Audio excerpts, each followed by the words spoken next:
Bonsoir, je suis très heureuse de vous retrouver pour cette nouvelle édition. J'en profite bien sûr pour vous rappeler qu'un petit clic sur le pouce en l'air vous prend une petite seconde, mais cela nous aide énormément, alors pensez-y. Pareil pour les commentaires juste en dessous. Au programme ce soir, retour sur la mobilisation du Rassemblement national dimanche. En réaction à la décision de prononcer l'inéligibilité avec exécution immédiate, Marine Le Pen a organisé un grand meeting en plein air, un pari risqué. Deux salles, deux ambiances. Nous évoquerons ensuite un autre rassemblement public, celui de Gabriel Attal. Entre ingérence et sondage tout mou, l'ancien Premier ministre peine à se donner une image de présidentiable. Les Français étaient aussi appelés à se mobiliser contre les ZFE, ces zones prétendument à visée écologiste qui se transforment en ghettos anti-pauvres. Et puis une page internationale pour terminer avec le déplacement d'Emmanuel Macron en Égypte, un nouveau coup de com' sans réelle portée diplomatique. Grand-messe dominicale pour Marine Le Pen, une semaine après le jugement de première instance privant d'élection présidentielle la favorite. Un rassemblement était organisé à Paris, nous étions sur place. Et merci d'être là, merci d'être à nos côtés pour défendre ce que cette décision a foulé aux pieds et auquel je tiens par-dessus tout, mon peuple, mon pays et mon honneur. Le Rassemblement national renoue avec la mobilisation populaire. Dimanche, à l'appel de Marine Le Pen, un rassemblement était organisé place Vauban dans la capitale avec l'hôtel des Invalides en toile de fond. Le mot d'ordre était clair, sauver la démocratie. En effet, l'opération était organisée à la suite du jugement rendu lundi dernier dans l'affaire dite des assistants parlementaires où Marine Le Pen, outre de la prison ferme, s'est également vue affublée d'une peine d'inéligibilité avec exécution immédiate. Une décision qui pourrait donc mettre hors jeu la principale candidate à l'élection présidentielle de 2027. Si la justice a d'ores et déjà tenté d'éteindre l'incendie qu'elle a elle-même allumé en s'engageant à ce que l'appel ait lieu avant l'été 2026, le risque de voir éliminer une candidate majeure par la justice et non par le peuple a de quoi faire réagir. À plus forte raison quand la manœuvre est observée dans d'autres pays européens, notamment en Roumanie. Et si l'enjeu était important, la manifestation de soutien en faveur de Marine Le Pen n'était pas si évidente. En effet, l'ascension progressive du parti vers le pouvoir lui a peu à peu fait abandonner le pavé pour des atouts résolument plus institutionnels. Le rassemblement extérieur renouait en effet avec une tradition perdue depuis le dernier défilé du 1er mai 2015, où Marine Le Pen avait d'ailleurs lu en l'avenir. Des obstacles se dresseront devant nous encore. La bataille politique sera âpre, évidemment. Rien ne nous sera épargné, c'est une certitude. Ça a déjà commencé et je les pense capables des pires extrémités. Après les Femen contre le FN en 2015, c'est donc l'inéligibilité que doit affronter le RN en 2025. Un coup autrement plus ferme. Une grosse dizaine de milliers de personnes étaient donc mobilisées dimanche face à une situation que beaucoup voient comme une confusion des pouvoirs. Le seul des vrais systèmes est celui qui fait la guerre pour détruire ce que nous représentons. On a le droit, vous savez, de dire qu'un jugement est inique. On a le droit de dire qu'un juge, selon nous, n'a pas fait le travail comme il aurait dû. D'ailleurs, tout le monde le reconnaît. C'est pour ça qu'il y a un appel en France. Parce qu'on estime qu'un juge peut se tromper. Et ben nous, on estime que des juges se sont trompés. Cette candidate, Marine Le Pen, qui caracole en tête des instituts de sondage, en tout cas des sondages en vue des élections présidentielles, et que la justice politique a mis au cachot. Donc même si je suis un peu fâché avec Marine Le Pen, elle ne mérite pas ce traitement. Voilà. Traitement digne de la dernière république soviétique d'Europe qu'on appelle République française. C'est un jugement politique et assumé comme tel quand on lit les attendus, quand on explique que le jugement a lieu pour que Marine Le Pen ne puisse pas être candidate à l'élection présidentielle. Ça ne s'appelle pas de la justice, ça s'appelle de la politique. Même les gens qui n'étaient pas pour nous hier sont présents aujourd'hui justement pour soutenir Marine, pour qu'on puisse aller jusqu'en 2027 aux élections présidentielles et que Marine se présente parce qu'elle est aux portes du pouvoir. Ce mouvement est quand même encore capable de rassembler et de mobiliser ces militants, ces cadres sur la voie publique, en l'occurrence à Paris. C'est peut-être une nouvelle habitude à prendre pour montrer aux Français, si besoin était, que ce mouvement est là, encore plus proche d'eux et qu'il n'a pas peur d'être d'être dans la rue, que la rue n'appartient pas à la gauche, qu'elle appartient à tous les Français. Les institutions, nous y sommes attachés, nous les défendons, mais on conteste une décision politique. On a démontré qu'elle était politique, donc nous la contestons et même nous la combattons avec les armes du droit. Une ligne de crête pour le RN qui veut à tout prix éviter d'être taxé de fauteur de troubles. En effet, depuis quelques jours, les médias agitent la prétendue menace que ferait peser la mobilisation de soutien en faveur de la candidature de Marine Le Pen contre la magistrature. Pour faire taire la critique, Marine Le Pen s'est présentée en victime d'un système qu'elle combat avec détermination depuis toujours. Je sais les vicissitudes de la politique. J'en connais les contraintes et les injustices. J'en connais la brutalité et même la violence. Je connais les blessures, mais je ne connais pas l'abandon. Je connais les souffrances qu'elle engendre, mais je ne connais pas le désespoir. Je connais l'outrage, mais je ne connais pas le renoncement. C'est donc aussi dans une volonté de conforter les troupes que le RN a choisi de mobiliser dimanche, un pari réussi. Personnellement, je viens de la Somme, donc on a fait 2 heures de route pour venir jusqu'ici. Et c'est important, je pense que toutes les personnes, peu importe, même de leur parti, viennent se mobiliser aujourd'hui pour contester cette décision qui n'est pas juridique mais politique. Je suis du Pas-de-Calais et voilà, je fais aussi ça pour l'avenir de mes enfants parce que ça craint. On sait que les manifestations, c'est pas forcément très marqué à droite, mais justement de se l'approprier aussi, ça fait partie, à mon avis, d'une bonne stratégie justement de toucher un autre public et un public plus large. Il y a différentes affaires donc par rapport à d'autres partis politiques où ça n'a pas été aussi sévère. Moi, ce que je veux, c'est qu'effectivement qu'il y ait un appel et effectivement qu'elle puisse se représenter en 2027. Moi, je suis là parce que je suis de confession juive. Donc, et aujourd'hui, le RN est le seul rempart contre l'antisémitisme. Voilà, donc je me sens un devoir d'être présent aujourd'hui. C'est inadmissible, quoi. Ils ont juste fait ça pour pas qu'elle se présente. On a l'illustration là d'une justice de droit divin qui vient attenter à la séparation des pouvoirs. Donc évidemment qu'il faut se mobiliser dans la rue et montrer notre désaccord le plus profond, le plus ferme face à cette tyrannie des juges. C'est très important, dans 2 ans il y a les présidentielles et puis si malheureusement elle ne peut pas se présenter, quoi, ça va être vraiment dommage, quoi. La justice n'est pas indépendante. Quand on voit aujourd'hui qu'il y a un syndicat de la magistrature qui avait un mur des cons avec des politiciens qui luisent, on ne peut pas dire qu'elles sont indépendantes. Marine Le Pen, elle a sa place aux prochaines présidentielles. Ce qu'on lui reproche pour moi, je pense qu'il y a beaucoup d'autres politiciens qui ont fait des choses et qui ont été moins ennuyés qu'elle. Jordan Bardella, pourquoi pas? Après, il est très jeune évidemment, donc il y a des doutes sur sa potentielle candidature, sur sa légitimité, sur sa capacité à incarner. Maintenant, évidemment qu'il a la confiance aussi du Rassemblement national. Il l'a démontré lors des dernières élections européennes. En tête de liste, il a su tenir la baraque et montrer qu'il était présent sur le terrain pour assumer ses convictions. Le Rassemblement national aura donc assuré son rendez-vous printanier propice aux belles images. De quoi renouer avec une mobilisation populaire qu'il faudra toutefois alimenter jusqu'au procès en appel à l'été de l'an prochain.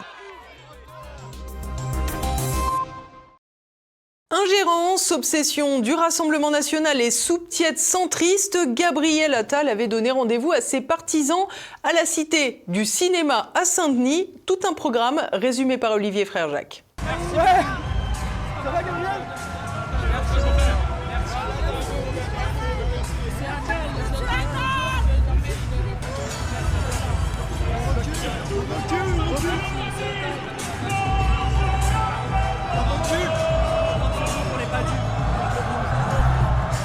Quoi de mieux que la Cité du cinéma pour se faire un film ? L'ancien Premier ministre d'Emmanuel Macron, Gabriel Attal, organisait une réunion publique à Saint-Denis en banlieue parisienne. Comme en attestent les images, les habitants de la ville, les Dionysiens, n'étaient pas vraiment de la partie et c'est son public bien plus pâle, fait de jeunes cadres dynamiques et de retraités charmés, qui avaient fait le déplacement. Il s'agissait du premier rassemblement d'ampleur de Gabriel Attal depuis son élection à la tête de Renaissance en décembre dernier. Prévu de longue date, cette sauterie centriste qui a réuni près de 9000 personnes selon les organisateurs, qui peuvent se réjouir de l'absence de décompte de la préfecture, a été l'occasion, à défaut de parler de France, de devenir une véritable tribune contre le Rassemblement national qui a été visé systématiquement par l'ancien chef de gouvernement, quitte à raconter à peu près n'importe quoi. L'histoire d'un peuple qui a toujours éclairé le monde. Nous avons surmonté tant d'épreuves, relevé tant de défis, célébré tant de victoires. La France, ce sont ces figures. Vive la France! À qui nous devons tout et que jamais nous n'oublierons. Aucune femme ne recourt de gaieté de cœur à l'avortement. Il suffit d'écouter les femmes. La France, c'est une idée de liberté, d'égalité et de fraternité. L'artillerie lourde était donc de sortie et surtout Gabriel Attal semble avoir fait du RN une véritable obsession, oubliant au passage que son président a choisi François Bayrou comme Premier ministre, impliqué lui aussi dans une affaire d'emploi fictif, qu'il avait lui-même parmi ses ministres, un certain Éric Dupond-Moretti, mis en examen en 2021 pour prise illégale d'intérêt dans une affaire où il était accusé d'avoir utilisé sa position pour régler des comptes personnels avec des magistrats. Sans remonter à Alexandre Benalla, l'éminence grise de son propre président Emmanuel Macron, Alexis Kohler, est également au cœur d'affaires judiciaires. Qu'à cela ne tienne, Gabriel Attal a fait comme si sa famille politique était l'incarnation de la vertu. On le savait, souvent RN varie. Et il est devenu le parti du deux poids, deux mesures. C'est le parti qui demande de la fermeté pour tous, sauf pour lui. Pour en revenir à des choses simples, tu l'as dit Ambroise, tu casses, tu répares, tu salis, tu nettoies. Une conception de l'autorité qui n'a pas sauté aux yeux depuis 7 ans de règne Macron, prévue de longue date, mais arrivant dans la circonstance de l'éviction de Marine Le Pen par les juges, la réunion publique menée par Gabriel Attal a été aussi l'occasion de faire dans l'ingérence avec l'invitation de Salomé Zourabichvili, qui croit toujours être présidente de la Géorgie. Cette dernière est venue déclamer sa prose anti-russe devant un public conquis à défaut d'être vraiment guerrier. L'ancienne chef d'État a fait dans la xénophobie autorisée contre Moscou et a donné la leçon aux Français. Expérience longue en commun et l'Ukraine comme la Géorgie pourrait vous en dire des kilomètres sur ce qu'est la Russie en réalité et ce que de temps en temps on voudrait oublier, on voudrait croire qu'elle est un État normal. Il faut défendre la démocratie, la défendre partout. Ce sont d'abord les institutions européennes.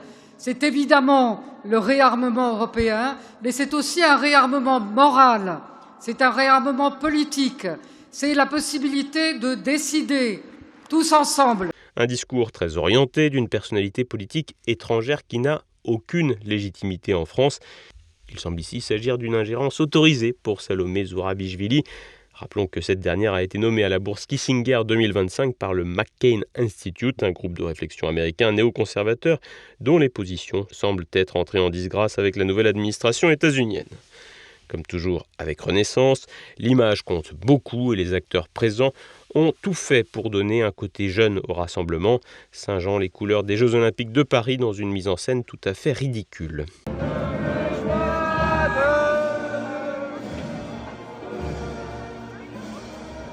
Parmi les personnalités présentes, Édouard Philippe et François Bayrou, encore Gérald Darmanin et Yael Braun-Pivet, tout un petit monde qui se déteste cordialement, mais a fait mine d'unité. Gabriel Attal, lui, tente de se positionner pour 2027, mais Philippe, comme Darmanin, s'y verrait bien aussi. Attal est donné à 18% contre Marine Le Pen, Philippe à 24%, autant dire que la route est encore longue pour le jeune premier parisien. Et toujours dimanche, des milliers de Français ont aussi envahi les rues dans plusieurs grandes villes à l'appel du collectif Les Gueux afin de manifester contre les ZFE, ces fameuses zones à faible émission. Louis de Torcy. La France est-elle une terre de ségrégation ? La question se pose face à l'instauration des ZFE. Ces dispositifs, censés améliorer la qualité de l'air dans les grandes villes françaises, participent en réalité à une forme d'exclusion sociale. L'un des principaux arguments en faveur des ZFE est la lutte contre les particules fines, des émissions de gaz qui seraient responsables de 40 000 décès par an en France. Problème, ces chiffres proviennent d'une étude de 1997. Depuis, la conception des véhicules a considérablement progressé, comme le rappelait récemment le député RN Pierre Meurin. Deux choses améliorent la qualité d'air. Un, le renouvellement naturel du parc automobile. En 20 ans, vous avez une baisse de 60% de la pollution aux particules fines et une baisse de 30% de la pollution au dioxyde, au monoxyde d'azote. Il n'y avait pas de ZFE il y a 20 ans. Donc en fait, il faut faire confiance à la technologie de nos voitures. On a inventé des vannes EGR, on a inventé des AdBlue, on a inventé des filtres à particules. Donc il n'y a pas besoin de faire de ZFE pour améliorer la qualité de l'air. Dans les ZFE, seuls certains véhicules sont autorisés. Sont exclus les véhicules à essence immatriculés avant 2006 et les diesels d'avant 2011. Au total, Plus de 20 millions de véhicules sont aujourd'hui concernés par cette exclusion, soit, au bas mot, le tiers de la population française. Si l'idée est d'inciter les Français à changer de véhicule, la situation économique du pays est morose et les ménages les plus modestes sont les plus touchés. Les Français vivant en zone rurale n'ont pas nécessairement les moyens d'acheter une nouvelle voiture. Or, les centres urbains concentrent l'activité économique et l'accès aux services. Marine Tondelier, ainsi que d'autres responsables écologistes, ont donc proposé une solution. La création de passes dérogatoires permettant de se rendre dans une ZFE avec un véhicule normalement interdit un certain nombre de fois par an. Une proposition relevant du mépris de classe, selon l'écrivain Alexandre Jardin, fondateur du collectif Les Gueux. Ça s'appelle l'enfer, ce qu'elle décrit. Ah bon, l'enfer. Oui, parce que ça veut dire que vous passez d'un état de liberté à un état sous contrôle administratif. Ça veut dire qu'il faut lever le doigt, puisqu'ils ont tout prévu, ils ont prévu des passes gueux. Ça veut dire que le gueux, pour pouvoir s'infiltrer en territoire prospère... Ce que vous êtes en train de dire, c'est qu'il y a un système qui est inégalitaire. Grosso modo, mais inspiré du pass sanitaire. En fait. C'est ça. Sauf que c'est réservé aux pauvres et aux classes moyennes qui n'ont pas les moyens de changer de véhicule. Ainsi, les ZFE sont perçus par de nombreux Français comme une volonté des classes aisées citadines de tenir à distance les populations déclassées. Au-delà des considérations éthiques d'égalité républicaine, ce système nuit également à l'économie du pays. De nombreux Français travaillent en ville mais vivent en dehors. Ainsi, chez certains artisans, les devis ont triplé depuis l'instauration des ZFE. La grogne des Français semble cependant avoir été entendue par une partie de la classe politique. Mercredi 26 mars, 2 amendements visant à abroger les ZFE ont été votés par les députés en commission spéciale. La proposition de loi sera quant à elle examinée en séance publique à partir de mardi. Au Caire, Emmanuel Macron tente de redorer son blason international. Au programme de la communication, du symbole, mais rien de concret. Le point de Renaud de Bourleuf. Emmanuel Macron va en Égypte parler dans le désert. Dimanche, le président est arrivé au Caire pour une visite de 3 jours. Avec son homologue égyptien Abdel Fattah al-Sisi, ils ont évoqué ce lundi les relations entre la France et l'Égypte. Je souhaite, à travers cette visite dans votre pays, honorer les liens d'amitié qui unissent l'Égypte et la France et réaffirmer notre volonté de faire encore davantage et de vous accompagner dans le chemin de stabilité et de prospérité que vous avez choisi pour l'Égypte. Dans le cadre d'un partenariat stratégique, des accords sont discutés dans divers domaines tels que les transports, la santé, ainsi que la coopération universitaire. Mais la question du conflit israélo-palestinien était au cœur de leur rencontre. L'Égypte et la France partagent une convergence de vues qui rend notre travail en commun essentiel. Nous condamnons la reprise des frappes israéliennes à Gaza, qui constitue un recul dramatique pour la population civile, les otages, leurs familles et l'ensemble de la région. Nous appelons à un retour immédiat au cessez-le-feu, à la libération de tous les otages encore détenus par le Hamas à Gaza. Des déclarations faites en amont de l'arrivée du roi de Jordanie, Abdallah II. Les 3 chefs d'État se sont réunis pour discuter du plan de reconstruction de Gaza, présenté en mars par l'Égypte avec les pays de la Ligue arabe. Le géopolitologue François Martin décrypte ce déplacement d'Emmanuel Macron et son attitude contradictoire. Emmanuel Macron a toujours un objectif en tête, c'est d'exister. Il ne faut jamais oublier ça. Or, comme il n'existe pas sur le plan intérieur, compte tenu du fait qu'il n'a pas de majorité puis qu'il n'a pas véritablement de prise sur les événements, pour l'instant, il tente d'exister sur le plan international, c'est ce qu'il fait, d'autant qu'il s'est aperçu que sa posture, qui est celle d'un peu de rodomontade par rapport à la question ukrainienne, semble-t-il fait remonter un peu sa cote, donc il en rajoute. Donc il va en Égypte, mais l'objectif affiché est celui d'appuyer le cessez-le-feu, mais je ne vois pas dans quelle mesure il a effectivement un pouvoir là-dessus, d'influence, puisqu'il s'est aligné sur la position de Netanyahou depuis le début du conflit, non seulement à l'international, mais également en France, où il n'a pas un mot pour le droit à l'autodétermination du peuple palestinien. Il s'est aligné sur la position américaine autrefois et sur la position israélienne, en prenant une attitude qui n'est pas gaulliste, mais qui est plutôt pro-sioniste, je vais le dire comme ça. Donc aujourd'hui, je ne vois pas comment il peut défendre cette position en Égypte. Demain mardi, Emmanuel Macron doit se rendre à Al-Arish, au nord-est de l'Égypte, à 50 km du point de Rafah. Il devrait alors appeler à la réouverture des points de passage pour l'acheminement de fret humanitaire à Gaza. Toutefois, parler de reprise de l'aide humanitaire devrait être aussi inaudible que d'appeler au cessez-le-feu. Il va parler de cessez-le-feu, mais le cessez-le-feu, il est arrêté depuis maintenant plusieurs semaines. Je crains qu'il y ait dans son esprit une idée qu'il n'exprimera pas, mais celle de casser un peu les pieds à Trump, puisque l'Égypte s'oppose au plan de Trump, qui n'est pas un plan de Riviera, contrairement à ce qu'on a dit.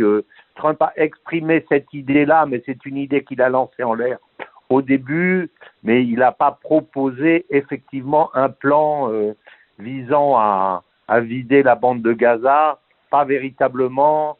Et aujourd'hui, à mon avis, Trump laisse faire parce qu'il n'a pas les moyens de faire autrement. Donc Emmanuel Macron s'affiche, il va les voir, il va les regarder à un point, il va aller se déplacer dans un point, mais le point, semble-t-il, à 50 km de la frontière de Gaza, donc il ne sera pas sur la frontière. Attitude symbolique, gestes et discours sans réelle portée, Emmanuel Macron est le porte-parole d'une voix française qu'il a lui-même effacée de la scène internationale. Et ni Abdel Fattah el-Sisi, ni Abdallah II de Jordanie ne devraient s'y tromper.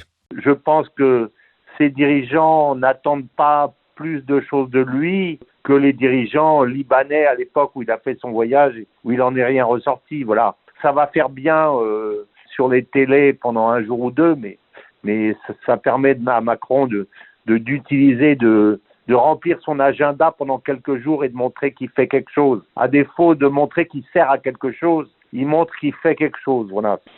Il s'est aligné sur la position israélienne et d'autre part, si c'est pour faire le monsieur bons offices entre les Américains, parce que le plan américain a été refusé par Al-Sisi, qui ne veut pas rentrer dans le jeu et ouvrir les portes pour recevoir des Gazaouis chez lui, Al-Sisi n'a pas besoin de Macron pour parler à Trump.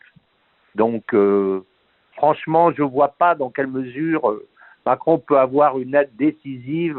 S'il avait une position très gaullienne depuis le début, en restant à équidistance, je dirais, entre les Israéliens et les Palestiniens et en affirmant par ailleurs le droit à l'autodétermination du peuple palestinien, là, il aurait été véritablement un acteur diplomatique du conflit, mais aujourd'hui, on voit bien qu'il ne l'est pas. Donc, à mon avis, pour moi, ça ne sert à rien, ce qu'il fait.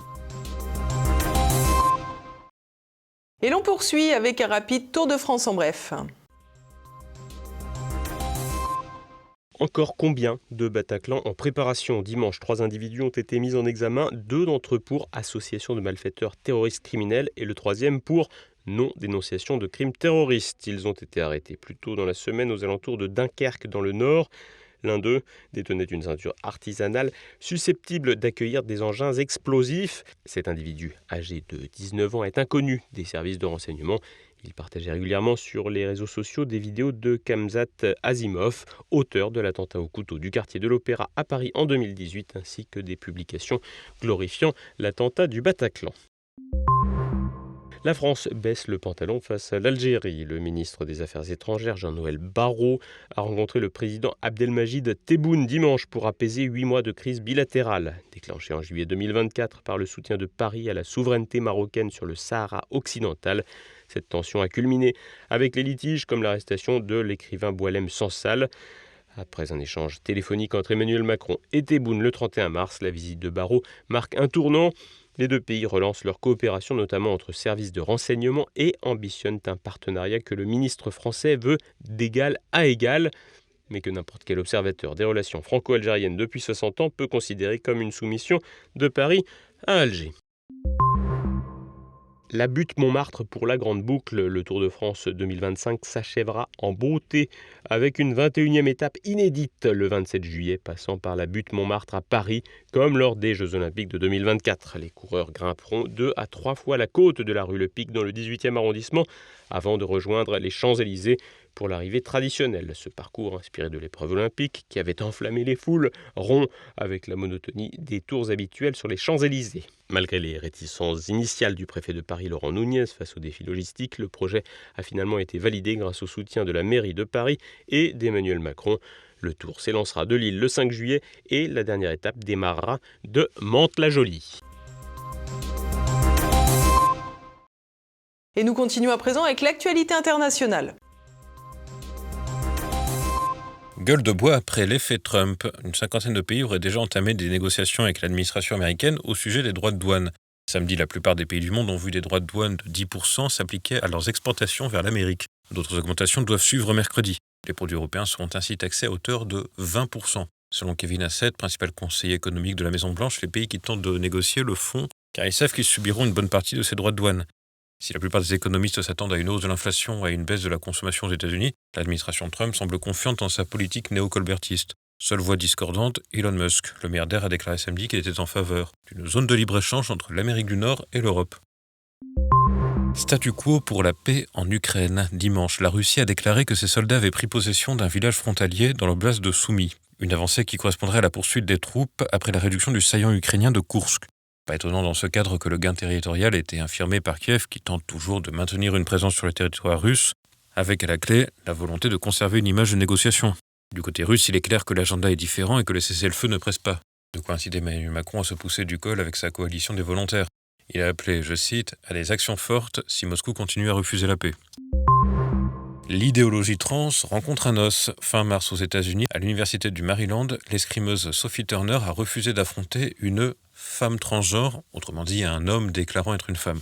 Après avoir retiré son casque et mis son fleuret à terre, elle a déclaré à l'arbitre, je cite, « Je suis une femme et c'est un homme, c'est un tournoi féminin et je ne vais pas l'affronter ». Sophie Turner a reçu un carton noir et a été exclue de la compétition. Mais elle est aussi devenue en quelques jours un lanceur d'alerte dans les médias américains sur le problème des hommes participant à des compétitions féminines. Elle a pourtant été pendant plusieurs années sympathisante du Parti démocrate et des associations LGBT, mais affirme aujourd'hui qu'il faut protéger les femmes. Catastrophique, voilà l'état de la pollution au microplastique des fleuves européens. C'est en tout cas ce qui ressort d'une étude menée par les chercheurs de la mission Tara. En 2019, une quarantaine de scientifiques ont effectué des prélèvements dans 9 grands fleuves à travers le continent. Le constat est sans appel, en surface comme en profondeur, le nombre de microplastiques est alarmant. Dans la Seine, un tamis pourrait filtrer jusqu'à 900 microplastiques de la taille d'un grain de riz par seconde. Pire encore, ceux invisibles à l'œil nu sont 1000 fois plus nombreux. Ces microplastiques interagissent avec la biodiversité des fleuves et peuvent également servir de radeau à des bactéries. Les microplastiques sont également présents dans la chaîne alimentaire et différents organes du corps humain avec des effets certains, mais encore mal estimés. Et voilà, c'est à présent la fin de cette édition. Vous pouvez dès maintenant retrouver Politique et Éco. Olivier Pichon reçoit le président du comité Trump France, Georges Clément, pour évoquer le plan protectionniste de Donald Trump. Là, on rentre dans la politique américaine. Il a des Lindsey Graham. Il faut savoir que même au Parti républicain et même chez les Trumpistes, vous avez une grande partie russophobe. C'est-à-dire bête. En matière politique étrangère, oui, parce que, je veux dire, être russophobe, ça ne fait pas une politique. Non. Vous n'aimez pas les Russes, alors vous allez les détruire. Non, mais c'est ça la question. Également au programme, le grand angle du jour, un documentaire d'Hervé Juvin sur le Kumbh Mela en Inde, le plus grand rassemblement humain au monde. L'enjeu était considérable. La presse britannique, qui tient toujours à attaquer son ancienne colonie, qui n'a jamais supporté l'indépendance de l'Inde, s'était répandue en bruits selon lesquels il y aurait des bousculades et des milliers de morts, il y aurait des milliers de noyés, des gens allaient mourir de faim ou allaient être gravement intoxiqués, etc., etc. C'est à présent la fin de cette édition. Merci à tous pour votre fidélité. On se retrouve demain, même lieu, même heure. En attendant, portez-vous bien. Bonsoir.